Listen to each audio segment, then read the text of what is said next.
ఎలక్షన్లకు ముందు గుంపు మేస్త్రి ఏమన్నాడో ఒక్కసారి నవ్వి రుణమాఫీ అయిన వాళ్ళందరూ ఎంబడవై మళ్ళీ 2 లక్షల రుణం తెచ్చుకోరి డిసెంబర్ 9 నాడు నేను మాఫీ చేస్తా. కాబట్టి రైతులందరికీ నేను విజ్ఞప్తి చేస్తున్నా. విన్నారు కదా, డిసెంబర్ 9వ తారీఖు నేనస్తా, ప్రతి రైతుకు 2 లక్షల రుణం మాఫీ చేస్తా అని చెప్పిండు.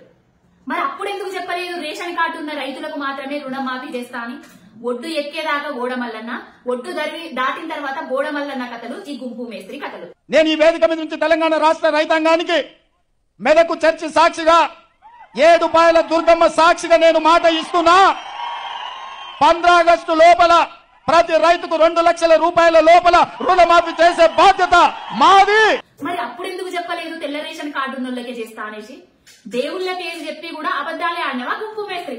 ఆ దేవుళ్లే నీకు సగిన శాస్త్రి చెప్తారు. ఇక ఇంకొక అహంకారపూరితమైన మాట వినది.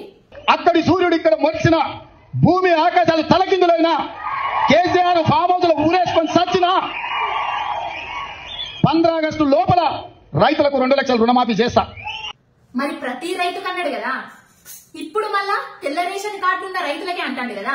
మరి ఇప్పుడెవరు ఎక్కడ ఊరు వేసుకొని చెప్తారు గుంపు మేస్త్రి? నువ్వు చస్తావా? నువ్వు ఊరేసుకొని చెప్తావా? ఎవరు ఊరేసుకొని చెప్తారు? ఏం మాటలు, ఏం కోతలు, ఏం ప్రగల్భాలు, ఎన్ని మాటలు మాట్లాడి అధికారంలోకి వచ్చి ఊసర వెళ్లి కన్నా సిగ్గుపడుతుంది నీ మాటలింటే. ఊసర వెళ్లి రంగులు మార్చినట్టుగా 2 నాలుకలు, అసలు 2 నాలుకలు కాదు 10 నాలుకలు ఉన్నాయి నీకు.